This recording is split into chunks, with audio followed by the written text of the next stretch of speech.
있는 성도 여러분, 그리고 또 온라인을 통해서 우리와 함께 하시는 많은 성도 여러분, 진심으로 주님의 이름으로 환영합니다. 우리 서로 옆에 계신 분한테 반갑습니다, 환영합니다 인사 한번 하겠습니다. 반갑습니다. 환영합니다. 환영합니다. 우리가 하나님의 형상대로 지음받았다고 창세기 2장 27절에 말씀하셨습니다. 우리가 우리 이 찬양 온라인에 계신 분들도 기억하시겠지만 우리 오래전에 부른 찬양이에요. 우리 형제의 모습 속에 보이는 하나님 형상 아름다워라. 이 찬양 서로 축복하면서 또 이 예배를 통해서 우리 하나님 형상이 우리 가운데 나타나길 바라는 마음으로 함께 축복하며 찬양하고 우리 시작하겠습니다.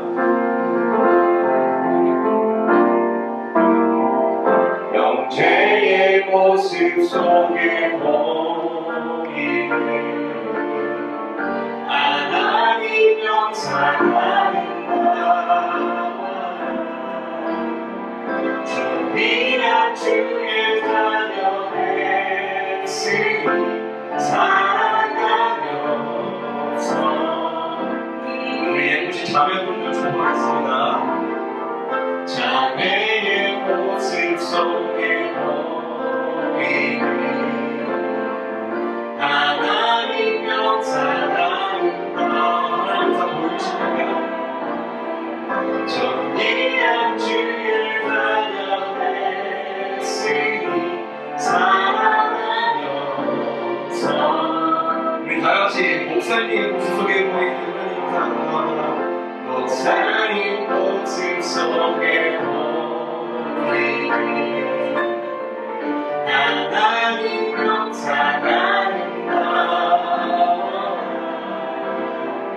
존귀한 주의 자녀 백성이 살아가며 우리 사모님도 한번 축복할까요? 사모님 모습 속에 보이는 사모님 모습 속에 보이는 하나님 형상 아름다워라. 하나님 형상 아름다워 존귀한 주의 자녀 백성이 살아가며 이제 우리를 축복하겠습니다. 우리의 모습 속에 보이는 우리의 모습 속에 보이는 고백합니다. 하나님 형상 아름다워 마지막 부탁하지만 그래도 존귀한 주의 자녀 백성이 살아가면서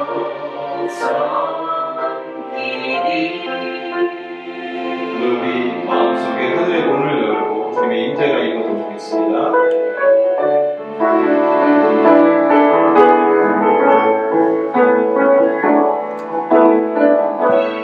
하늘의 문을 여소서 이곳에 들어가소서 지나간 노래가 꺼지지 않으니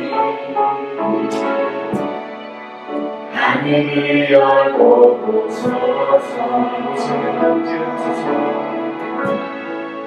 이곳에 임재하소서 주님을 기다립니다. 기도에 갑니다. 하늘에 닿으니 주여 임재하여 주소서 이곳에 오셔서 이곳에 앉으소서 이곳에서 예배를 받으소서 주님의 이름만이 오직 주의 이름만 이곳에 있으니 처음부터 다시 한번 고백하고 하늘의 문을 여셔서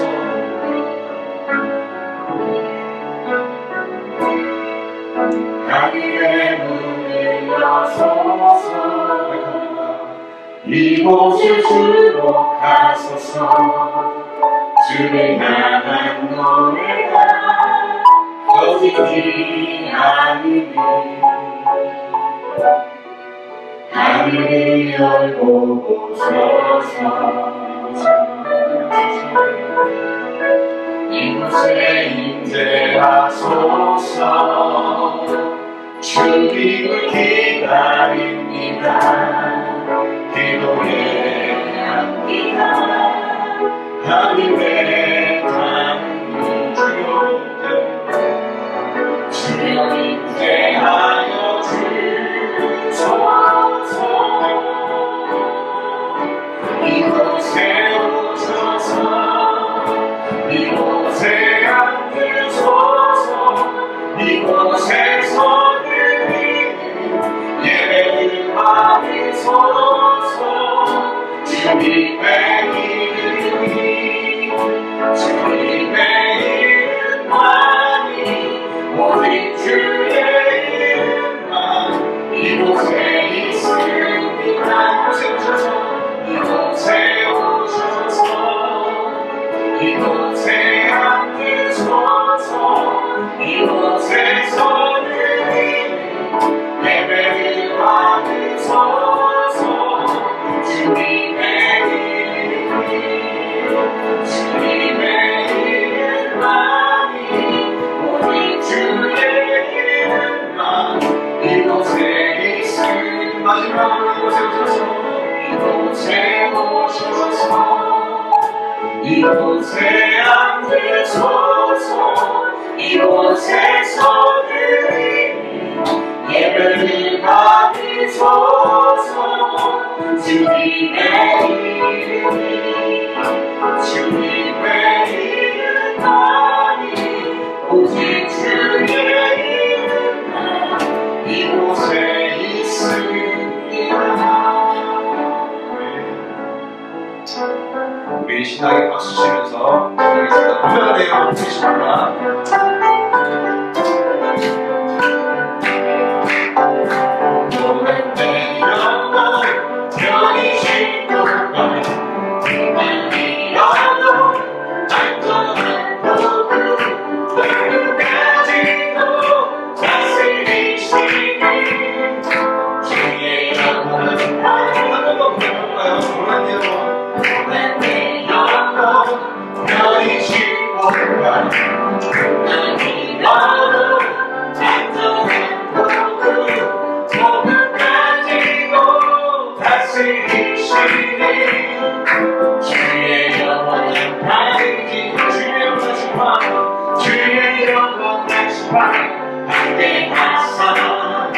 항상 나를 부르시니 어느 곳에 갔니 영원하지 않는 주의 팔을 의지한 세상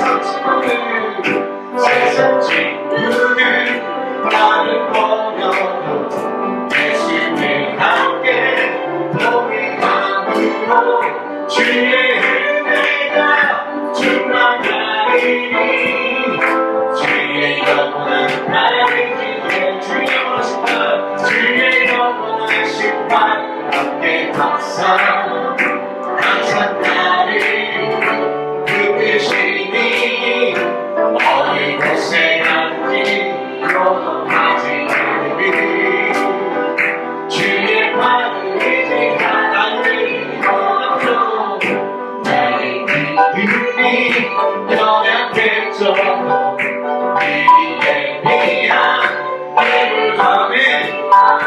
위대할 때도 안복하시니 주의 영원한 나의 한 번도 못하는 나의 믿음이 연약했죠. 위대한 힘을 주시면 위대할 때도 안복하니 주의 영원한 나의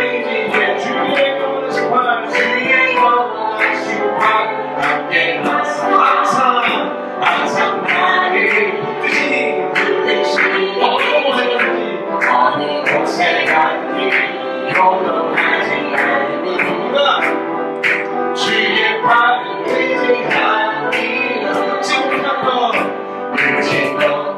것 주께 없으니 나의 인생을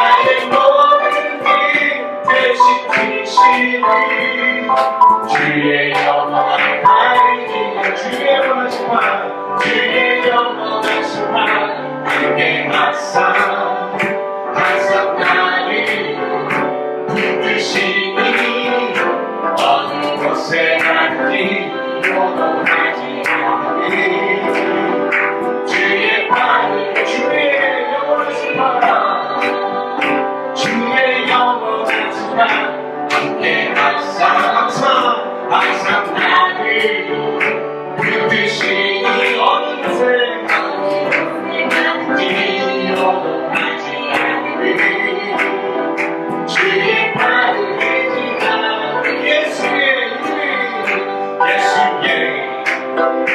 이름이 세상에서 아닌 예수의 이름이 전국에 우리 슬픈 감사 그 마음 인사 예수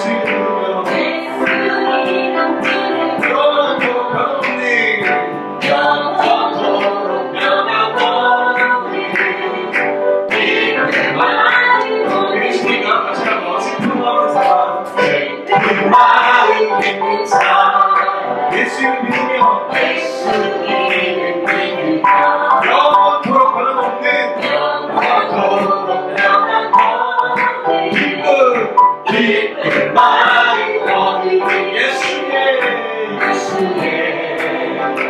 이름은 세상에서 남기는 예수의 이름은 전국에 우리세 거룩하신 주의 너의 방패 삼아 신하신 방패 주께 기도드려 예수의 이름은 세상에서 남기고 아멘 예수의 이름 전국에 존귀하신 주의 이름 우리 인대로 잘했습니까? 주의 품에 잠길 때 기뻐 찬송으로 존귀하신 주의 존귀하신 주의 우리 기쁨마다 맞습니다. 주의 품에 안길 때 기뻐 찬송으로 예수의 이름 세상에서 남기로 예수의 이름 자금의 기쁨이 우리가 있는 건강에 우리가 있는 나가 누구야 보자매 나가 왕과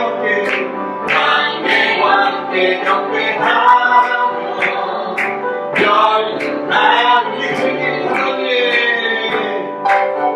우리가 있는 나가 누구야 보자매 나가 왕과 함께 경배하며 영광이십니다. 별난 예수의 이름은 세상에서 나누어 예수의 이름은 전국에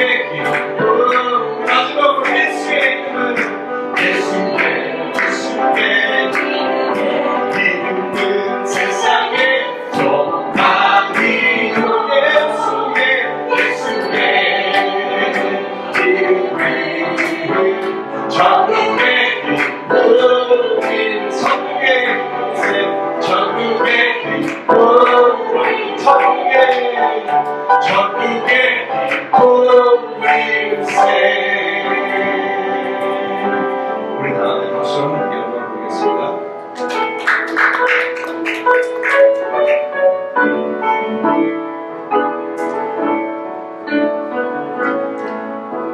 우리 저물어 갈 때, 힘들어서 걸을 때, 그때가 하나님의 때.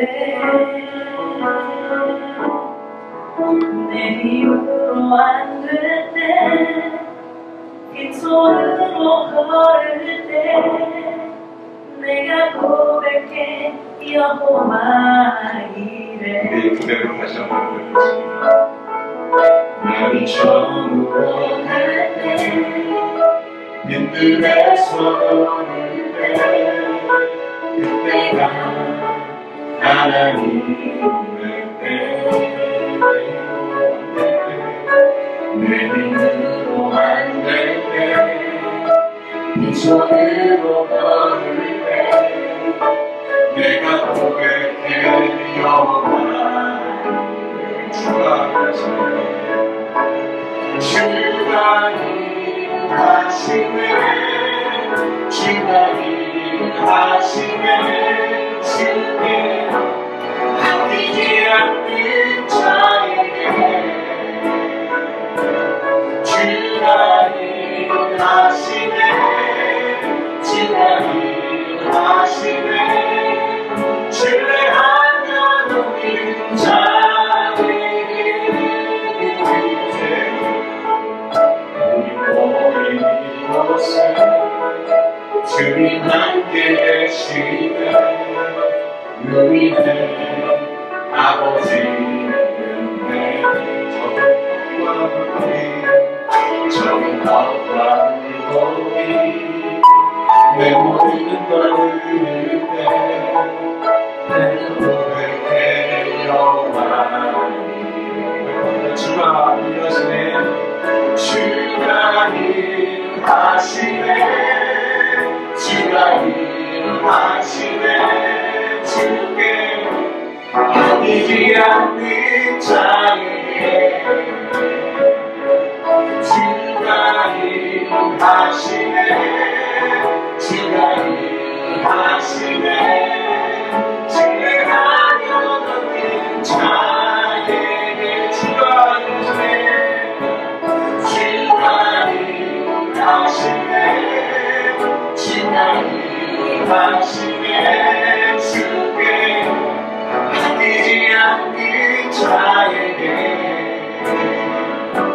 주가 일하시네. 주가 일하시네. 신뢰하며 넘긴 자에게 신뢰하며 넘긴 자에게 신뢰하며 넘긴 자에게 마지막으로 신뢰하며 넘긴 자에게.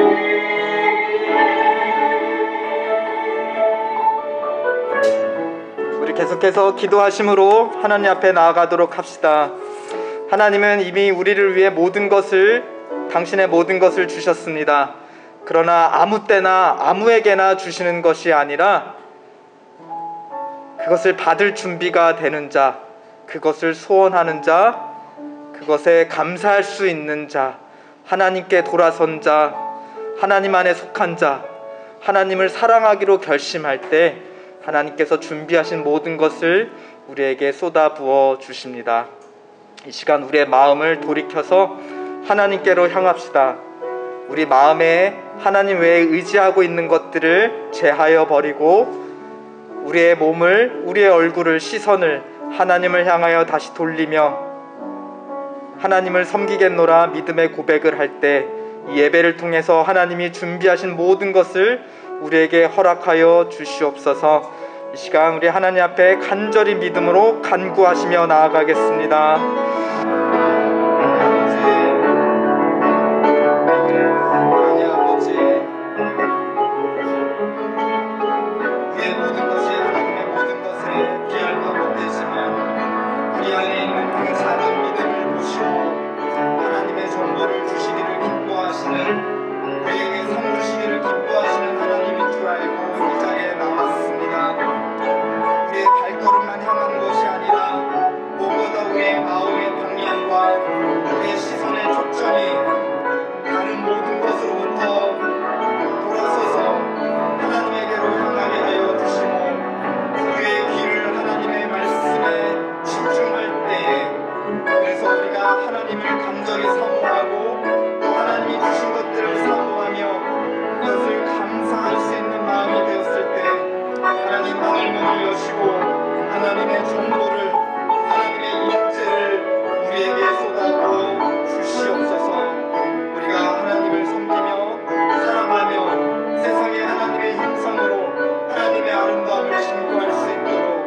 이스라엘은 산지와 광야가 많습니다. 그리고 돌이 많습니다.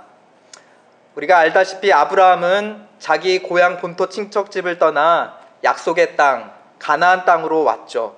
그리고 그가 가는 곳마다 돌을 쌓았습니다. 그의 본토 친척 고향 땅은 비옥한 땅이었는데 하나님이 가라 하신 땅으로 가보니 돌이 많은 겁니다. 그래서 이게 참 내가 비옥한 땅에 살다가 참 이런 데 사는구나 하고 돌을 볼 때마다 마음이 답답해서 돌을 쌓았을까요? 우리가 잘 알다시피 창세기 12장을 예로 들어봐도 그는 자기에게 나타나신 하나님에게 제단을 쌓았다 하였습니다. 하나님이 갈 바를 알지 못하는 그에게 나타나실 때마다 그는 그 하나님께 감사하려고 주변을 돌아보았더니 돌이 많은 것이죠. 돌을 쌓아 제단을 쌓아서 하나님께 감사의 제사를 드렸습니다. 시간이 좀 지나서 이제 이스라엘 백성들이 출애굽하였습니다. 그들이 광야를 지나 이제 요단강을 건너 마침내 가나안 땅, 약속의 땅에 들어가죠. 그들이 그때 한 일이 무엇이었습니까? 지파별로 한 개씩 돌을 모아다가 12개의 돌을 쌓았습니다. 이스라엘을 대표하는 하나님을 향한 온 이스라엘 지파의 마음을 그 돌로 쌓아서 기념하고 새겼습니다. 여호수아 4장 7절을 보니 언약궤가 요단을 건널 때에 요단물이 끓어졌으므로 이 돌들이 이스라엘 자손에게 영원한 기념이 되리라. 그들 앞에 나오셔서 물길을 끊으시고 그들로 하여금 마른 땅을 건너서 약속의 땅에 들어갈 수 있도록 도와주신 하나님을 기념할 때 이스라엘 자손들은 돌을 쌓았습니다. 부전자전처럼 아브라함도 하나님을 감사하여 돌을 쌓았고 그 자녀들도 돌을 쌓았던 것입니다. 이토록 하나님의 사람들은 하나님이 특별하게 인도하고 도움을 주실 때마다 돌을 쌓아서 제단을 만들고 감사의 제사를 드렸던 것입니다. 즉 돌쌓기는 하나님이 도와주셨음을 기념하고 또 기억하기 위한 그들만의 방식이었던 것입니다. 오늘 우리 본문 마지막 절에 등장하는 에벤에살이라고 하는 익숙한 용어가 있습니다. 문자적 의미로는 에벤, 도움, 에셀, 돌. 그래서 문자적 의미로는 도움의 돌이다. 그리고 오늘 문맥적 의미로 보면 하나님이 도와주셨음을 기념하여 쌓은 돌이다라는 의미입니다. 그것이 에벤에셀이죠. 이스라엘에는 돌도 많고 또 많은 돌만큼 하나님이 이스라엘 백성들을 많이 도와주셨습니다. 또 그럴 때마다 돌을 쌓아서 감사를 드렸으니까 마치 구약 성경에는 에벤에셀이라는 표현이 하나님이 도와주신 것을 기념하여 쌓은 돌이라는 에벤에셀이 많이 등장할 것 같죠. 자주 등장할 것 같습니다. 그렇죠? 돌도 많고 하나님이 많이도 도와주셨으니까. 그런데 구약을 읽다 보면 에벤에셀이라는 표현이 구약에 딱 3번 나옵니다. 3번만 나오는데 그게 전부 우리가 오늘 읽은 사무엘상에서만 등장하고 있어요. 한 번은 언제냐? 우리가 오늘 읽은 본문 7장 12절에 에벤에셀 나오고 나머지 2번은 언제냐? 사무엘상 좀 더 이전에 4장 1절과 5장 1절에 에벤에셀이 등장합니다. 만약에 구약 여기저기서 사용되었다면 이 에벤에셀의 참 의미를 알기 위해서 우리는 구약 여기저기를 왔다 갔다 하며 살펴보아야겠지만 하지만 사무엘상에서만 제한적으로 사용되었습니다.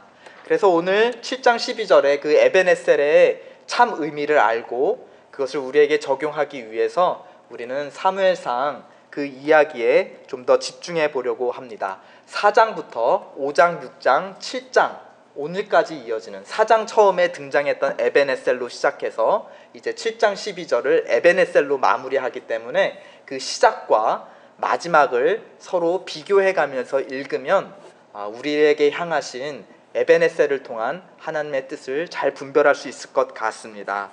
그러면 우리 첫 번째 에벤에셀이 어떤 의미로 사용되었는지 4장 1절 한번 다 함께 읽어보시겠습니다. 사무엘상 4장 1절 시작. 사무엘의 말이 온 이스라엘에 전파되니라. 이스라엘은 나가서 블레셋 사람과 싸우려고 에벤에셀 곁에 진치고 블레셋 사람은 아벡에 진쳤다 하였습니다. 여기서 말하는 에벤에셀은 지명 이름이죠. 그쵸? 어떤 장소 이름인데 이스라엘이 블레셋과 싸우려고 진을 쳤던 주둔지의 이름이 바로 에벤에셀입니다. 근데 5장 1절도 한번 다시 읽어볼까요? 시작. 블레셋 사람이 하나님의 궤를 빼앗아 가지고 에벤에셀에서부터 아스돗에 이르니라. 아뿔싸. 전쟁의 승패가 어떻게 되었다는 거죠? 이스라엘이 에벤에셀에서 블레셋을 상대로 이겼다는 겁니까? 졌다는 겁니까? 졌습니다. 블레셋이 승리했어요. 게다가 더 큰 일은 무엇을 뺏겼다 하였죠? 하나님의 궤, 하나님의 임재를 상징하는, 하나님이 이스라엘 백성 중에 함께 거하신다는 것을 상징하고 약속하는 하나님의 궤마저 블레셋에게 빼앗기게 된 것입니다. 무슨 일이 있었던가? 첫 전투에서 이스라엘이 패배했어요. 그러자 서로 모여서, 군대 장관들이 모여서 이를 어찌하면 좋을까? 어떻게 하면 우리가 이길 수 있을까? 하나님의 도움을 받자 하여서 했던 일이 무엇입니까? 실로로 사람을 보내어 성막에 모셔져 있던 하나님의 언약궤를 모셔왔습니다. 그것을 누가 했냐? 당시의 제사장의 아들이었던 홈니와 비느하스가 아버지 제사장 몰래 언약궤를 가져다가 에벤에셀까지 끌고 온 겁니다. 그들은 그것이 하나님의 임재의 상징이라고 믿었기 때문에 이것만 있다면 하나님이 당연히 우리와 함께 있을 거고, 하나님이 우리와 함께 계시다면 블레셋을 이길 수 있으리라고 믿었던 것이죠. 그런데 아뿔싸 5장 1절에서처럼 무슨 일이 일어난 겁니까? 이스라엘도 패했고 또 언약궤도 빼앗겼으니 하나님이 마치 블레셋 사람들 입장에서 보기에는 하나님이 자기의 신들에게 패배해서 포로로, 블레셋 신들의 땅으로 포로가 되어 끌려가게 된 것과 같은 그런 비참한 결과가 이루어졌다는 것입니다. 그런데 사실 우리가 이제 이후 사무엘상 1장부터 지금까지를 읽어왔다라면 하나님의 언약궤가 지금 이스라엘이 패배한 것과 하나님의 언약궤가 빼앗긴 것이 이스라엘의 패배는 맞지만 하나님의 패배는 아니라는 것을 알 수가 있습니다. 왜 그런가요? 우리 사무엘상 2장을 보면 제사장 엘리와 두 아들이 나오죠. 그렇죠? 근데 이 두 아들이 어떻습니까? 우리가 읽어서 알다시피 실로 성막에서 아버지를 도와 제사를 섬기면서, 하나님을 섬기면서 사람들이 하나님에게 바친 좋은 것들을 자기 것들로 빼앗습니다. 그렇죠? 그 고기도, 제물도 빼앗고 그 성막에서 섬기는 여자들도, 하나님께 바쳐진 여자들을 그들이 빼앗아 탐합니다. 그런데 아버지인 제사장 엘리는 이 두 아들을 어찌하지를 못해요. 이 두 아들이 지금 하나님 앞에 진노를 쌓고 있는데도 이 아들들을 어찌하지 못하고 방관만 하고 있습니다. 그래서 사무엘상 3장에는 어떤 이야기가 있죠? 하나님이 어린 사무엘을 부르십니다. 그리고 어린 사무엘에게 엘리 집안을 어떻게 심판할지를 미리 가르쳐 주셨어요. 엘리 가문을 향한 하나님의 계획이 지금 어디서 성취되고 있습니까?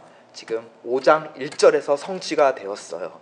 이 전투에서 홈니와 비느하스 제사장의 아주 패역한 아들들은 죽임을 당하게 되었고, 아들들이 죽었다는 소식, 그리고 무엇보다 하나님의 언약궤를 블레셋에게 빼앗겼다는 소식을 듣자 제사장은 뒤로 넘어져 목이 부러져 죽게 됩니다. 하나님이 말씀하신 대로, 계획하신 대로 성취가 된 것이에요. 그렇죠? 하나님이 승리하신 것입니다.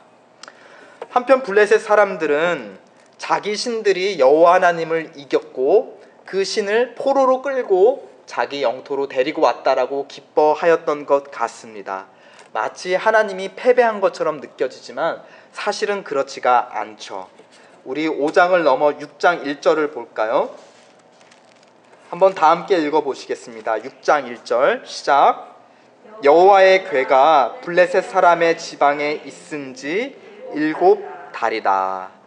7달 동안 하나님의 궤가 머물러 있으면서 무슨 일이 있었던가? 왜 그 땅에 영원히 하나님의 궤가 포로로 잡혀 있지 않고 왜 7달까지만 있다가 다시 이스라엘 땅으로 돌아오게 되었는가? 우리 지도를 통해서 6장 이후에 7장 전까지 6장에서 일어난 일들을 지도를 통해 한번 보도록 하겠습니다. 하나님의 언약궤가 이동한 경로가 이 지도에 있는데요. 에벤에셀에서 빼앗겼죠. 그렇죠? 에벤에셀에서 언약궤를 빼앗겼습니다. 그리고 나서 이제 블레셋의 주요 도시인 군사 도시인 아스돗과 가드와 에글론으로 차례차례 언약궤가 돌아가는 것입니다. 근데 가는 곳마다 무슨 일이 일어났죠? 블레셋 신의 포로로 언약궤를 가지고 왔는데 그 언약궤 앞에 있는 블레셋의 신들 그 형상이 어떻게 되었습니까?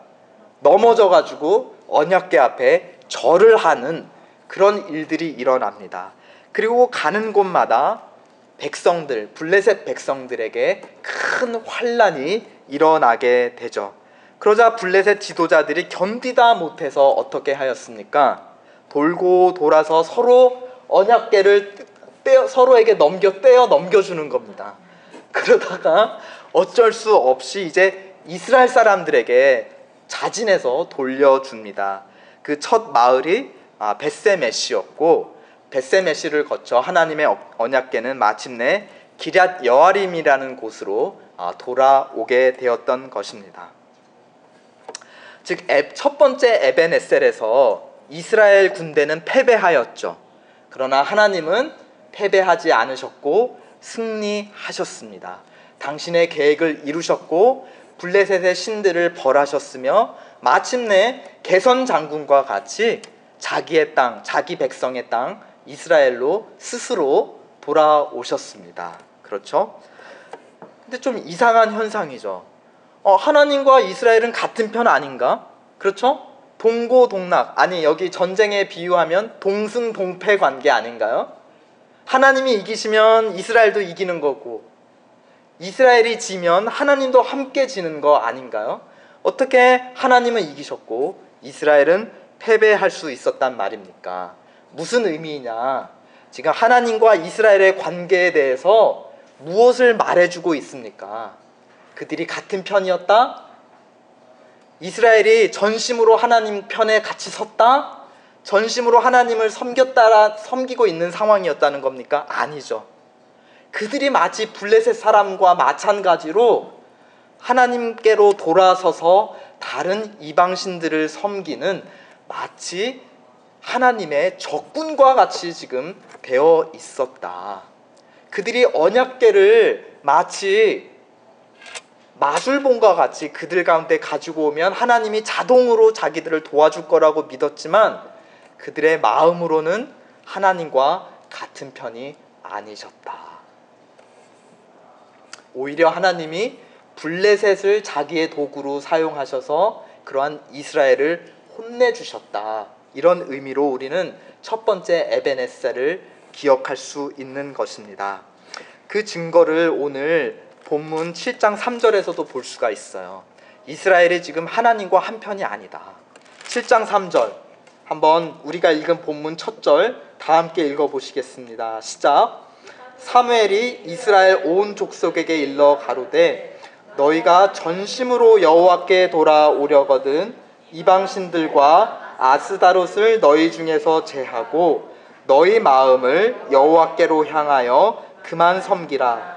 그러면 너희를 블레셋 사람의 손에서 건져내시리라. 지금 현재 이스라엘의 상태가 어땠다는 겁니까? 바알과 아스타롯 같은 그런 현지인들이 섬기는 우상들을 섬기고 있었다는 것입니다. 그러자 하나님의 참 선지자된 사무엘이 그렇기에 너희가 하나님이 너희를 그 블레셋 사람의 손에 넘겨준 거다. 그러나 너희가 돌아서서 전심으로 하나님을 향하고 하나님만 섬긴다면 이제 하나님이 다시 너희 편이 되어서 너희를 위해 싸우시고 너희를 블레셋의 손에서 건져내 주신다라고 외쳤던 것입니다.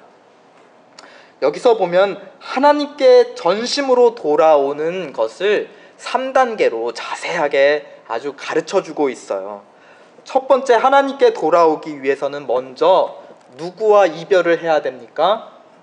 우상과 이별을 해야 됩니다. 우상을 제거하라 하였습니다. 그 다음 방향을 바꿔야 됩니다. 우리의 시선과 우리의 발걸음의 방향을 우상에게서 돌아서서 누구에게로 향하라 하였습니까? 하나님께로 돌아서라. 몸만 돌아서서 다 끝나는 것이 아닙니다. 이제 실제로 나의 손과 발을 사용해서 어떻게 하라고 합니까? 하나님만 섬겨라. 여기까지가 하나님께로 돌아오는 완성인 것이에요. 우상을 버리고 돌아서서 하나님께로 오는 것, 이것까지가 전심으로 하나님께 돌아오는 것입니다. 이를 위해서 사무엘은 미스바로 그 기얏 여아림에서 멀지 않은 미스바라는 곳으로 온 이스라엘을 소집합니다. 그리고 6절을 보니까 여호와 앞에 물을 붓고 금식하며 자기의 죄를 회개하였습니다.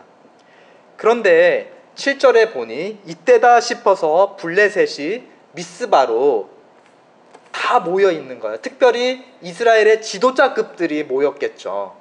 그러니까 이들을 단번에 다 제거할 기회다 싶어서 블레셋이 미스바로 치러 올라왔습니다. 그러자 8절, 7장 8절, 이스라엘이 두려워하며 사무엘대로 우리 하나님 여호와께 쉬지 말고 부르짖어 달라라고 간청을 합니다. 그리고 그러자 9절에 사무엘과 함께 하나님을 향하여 간절히 기도하면서 번제, 즉 헌신을 의미하는 번제 제사를 여호와 하나님께 드리게 됩니다. 10절을 보니 블레셋 사람이 다 지금 미스바 목전에까지 올라왔음에도 불구하고 이 이스라엘 백성들이 도망가거나 흩어지지 않고 끝까지 어떠한 제사를 드렸다 하였습니까? 온전한 번제를 여호와께 드렸다 하였습니다. 이제 이스라엘이 정말 전심으로 여호와께 돌아오자 어떤 일이 일어났습니까? 그 전쟁의 승패가 어떻게 바뀌었습니까? 하나님께서 이제는 이스라엘을 위해서 싸우십니다. 우리 10절 다 함께 읽어보실까요? 시작. 사무엘이 번제를 드릴 때에 블레셋 사람이 이스라엘과 싸우려고 가까이 오매 그날에 여호와께서 블레셋 사람에게 큰 우레를 발하여 그들을 어지럽게 하시니 그들이 이스라엘 앞에서 패한지라. 그리고 하나님께서 이스라엘 위해서 싸우셨고 이제 이스라엘도 하나님의 편이 되어서 싸웁니다. 어떤 일이 일어나죠? 11절을 보니 이스라엘 사람들이 일어나 미스바에서 나가서 블레셋 사람을 따라 백갈 아래에 이르기까지 그들을 칩니다. 그렇죠? 하나님과 한편이 되어서 하나님을 전심으로 섬기고 기도하는 데만 그친 것이 아니라 하나님과 함께 이제 직접 전투에 참여해서 하나님을 섬기며 하나님의 이름으로 싸워 이기기까지 하는 것입니다. 사무엘이 하나님께 전심으로 돌아오며 우상을 먼저 제거하라고 하였죠. 그래서 이들은 물을 부어 자신들을 깨끗게 하고 회개하며 우상을 떠났습니다. 그리고 하나님께 기도하고 번제함으로 하나님께로 돌아섰죠. 그리고 나서 가만히 있는 것이 아니라 어떻게 하였죠? 일어나 직접 손과 발로 싸우며 하나님만을 섬겨 하나님과 함께 하나님을 위하여 전쟁에 싸워 이겼습니다. 이스라엘이 전심으로 돌아왔다는 것을 오늘 이야기가 보여주고 있습니다. 그래서 그들은 승리 후에 하나님께 감사와 영광을 돌리며 그들에게 익숙한 방식으로 어떻게 하였죠? 아브라함이 그렇게 하였고 또 출애굽한 백성들이 그렇게 하였듯이 하나님께 감사함으로 무엇을 쌓았습니까? 돌을 쌓았습니다. 그것이 그렇게 그 과정 속에 두 번째 에벤에셀이라고 하는 이름이 등장하는데요. 그 의미를 12절 다 함께 읽어보시겠습니다. 시작. 사무엘이 돌을 취하여 미스바와 센 사이에 세워 가로되 여호와께서 여기까지 우리를 도우셨다 하고 그 이름을 에벤에셀이라 한다. 여호와께서 여기까지 우리를 도우셨음을 감사하기 위해서 돌을 쌓아서 그것을 도와주신 것을 기념하는 돌이다라는 의미로 에벤에셀이라 지은 것입니다.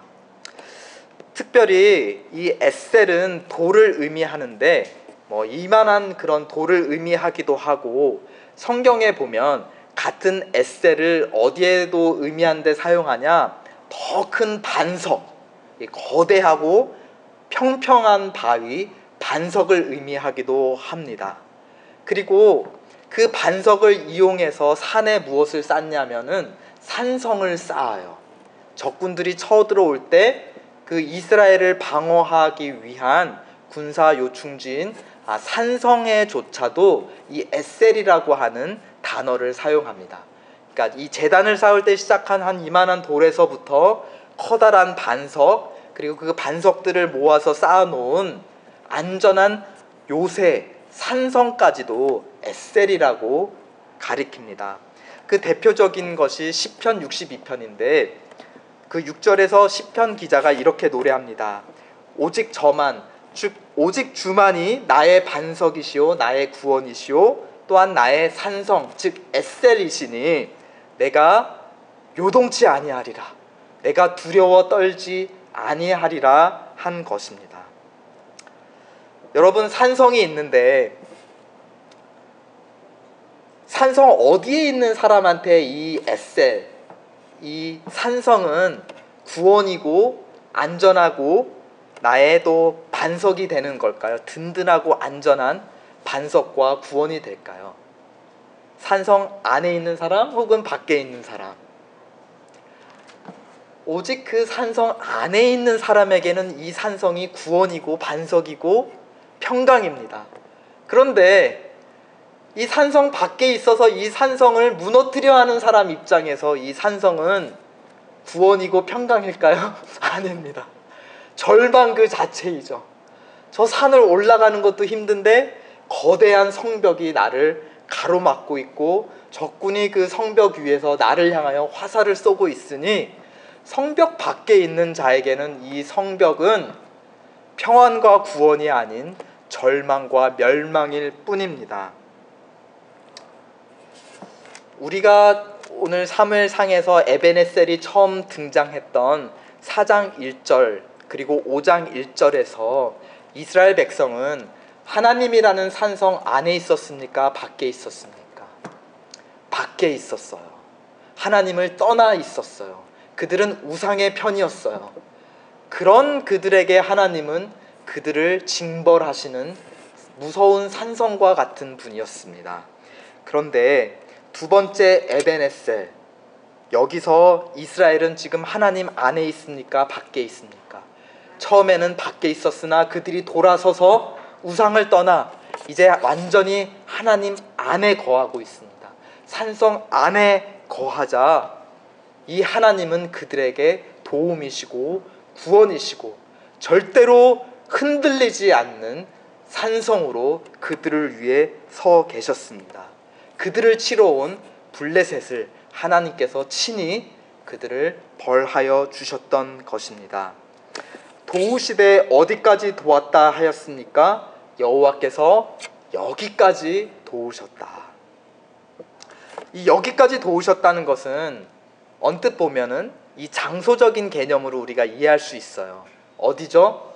바로 벳갈이라고 하는 미스바에서부터 벳갈이라는 곳까지를 의미할 수도 있습니다. 미스바, 즉 우리가 하나님께로 돌아온 곳부터 시작해서 우리가 하나님과 함께 싸운 이곳까지 하나님이 우리를 도우셨다. 그런데 이제 이 히브리어 표현을 보면 히브리 사람들은 시간과 공간을 그렇게 구분하지는 않습니다. 같은 의미로 사용되기도 해요. 이것은 시간적인 의미로도 우리가 이해할 수 있습니다. 여기까지를 시간적으로 이해하면 어떻게 표현할 수 있을까요? 지금까지 하나님이 우리를 도우셨다.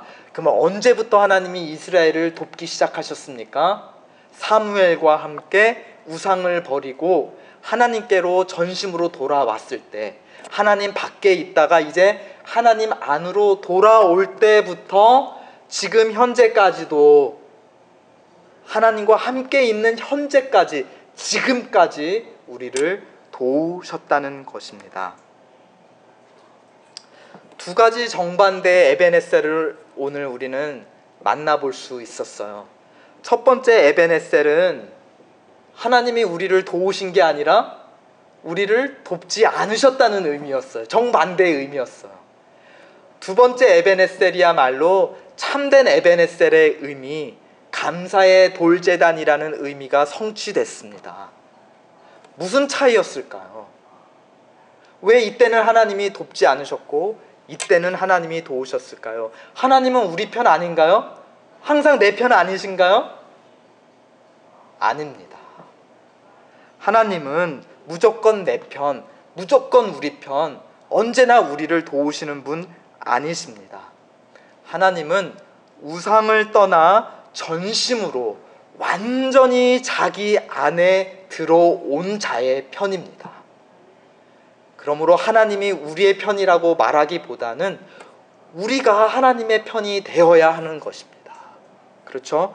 우리가 하나님 밖에 있었다면 하나님 안으로 전심으로 하나님 안으로 들어가야 합니다. 그러므로 우리는 전심으로 하나님께 돌아갑시다. 전심으로 하나님 안에 거합시다.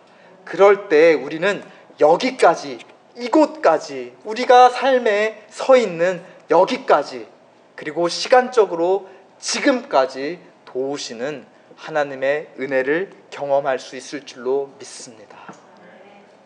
하나님께 아끼지 않는 자를 하나님은 도우십니다. 하나님을 신뢰하며 걷는 자를 하나님은 함께 동행하십니다. 그럴 때 우리 에벤에셀, 하나님 정말 감사합니다. 이곳까지, 지금까지, 여기까지 나를 도와주신 하나님 감사합니다. 우리의 에벤에셀을 쌓도록 합시다. 그리고 또 하나님과 계속해서 동행하며 알지 못하는 길을 걸을 때마다 또 그곳에 나타나신 하나님께 에벤에셀의 돌을 쌓도록 합시다. 오직 우리가 하나님 안에 있을 때 하나님은 우리를 도우십니다. 조건적으로 우리를 사랑하신다는 말이 아니에요. 하나님은 이미 전심으로 우리를 사랑하기로 결심하시고 다 준비하셨습니다. 다만 우리가 그 하나님의 사랑을 받을 준비가 되었을 때, 하나님의 완전한 사랑 안에 우리도 들어왔을 때, 그제서야 그 사랑을 우리에게 허락하시고 우리도 하나님의 사랑을 누리며 그 사랑을 전할 수 있다는 것입니다. 우리 이 시간 날이 저물어 가고 있는 것 같은 이때, 빈들에 있는 것 같은 그때가 하나님의 때일 수 있습니다. 이때까지 하나님이 우리를 도우셨다. 이 고백으로 하나님 앞에 에벤에셀의 돌을 쌓아 올려드립시다.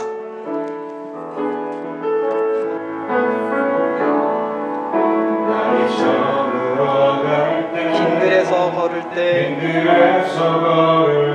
그때가 하나님의 때,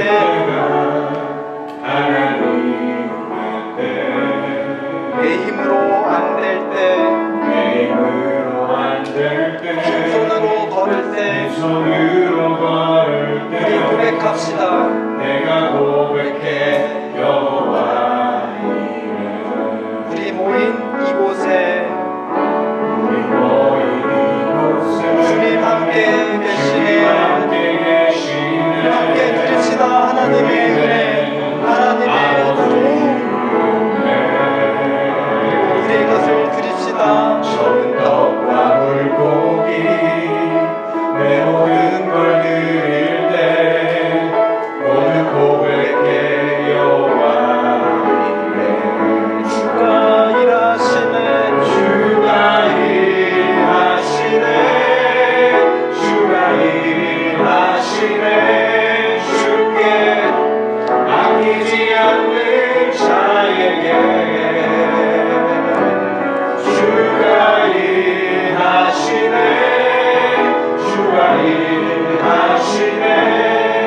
신뢰하며 얻는 자에게 함께 일어서셔서 우리 모인 이곳에 우리 모인 이곳에 주님 함께 계시네. 누리네 아버지 은혜. 우리 가정에, 우리 교회에 적은 떡과 물고기 우리 모든 것 내 드립시다. 모든 전심으로 하나님께 드립시다. 모두 고백해 여호와 우리 다 함께 일어서셔서 고백합시다. 주가 일하시다. 일하시네. 주가 일하시네. 주께 아끼지 않는 자에게 주가 일하시네. 주가 일하시네. 신뢰하며 걷는 자에게 주가 일하십니다. 주여 일하시옵소서. 우리 성도님들을 위하여 일하시옵소서. 우리가 전심으로 돌아설 때 우리 성도님들을 도와주시옵소서. 우리의 교회를 도와주시옵소서. 우리와 동행하는 우리의 이웃교회들을 도와주시옵소서. 선교사님들을 도와주시옵소서.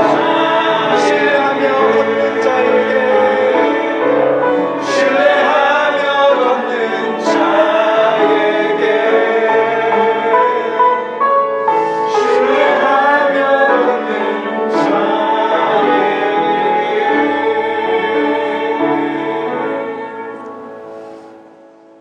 거짓 신들 아래 종노릇하던 우리를 하나님 아버지 안으로 인도하신 길이요 또 문이 되신 예수 그리스도의 은혜와 예수 그리스도를 통해 자신 안에 들어온 자는 누구든지 자신의 자녀로 영광의 옷으로 입혀 맞아주시는 하나님 아버지의 사랑과 때마다 돕는 은혜를 주시며 하나님 자녀에 걸맞는 존재로 변화시켜 주시며 하나님의 도움을 얻을 때마다 그곳에서 에베네셀을 쌓게 하시는 성령의 감동케 하심과 역사가 엠마오 가는 길 교회와 다음 세대들 위해 동역하는 선교사님들과 이웃교회 위에 그리고 특별히 지금 여기에 하나님의 특별한 도움을 간절히 기다리는 이들 위해 이제로부터 영원토록 함께 계실지어다. 아멘. 아멘. 하나님여 일어나소서. 주의 백성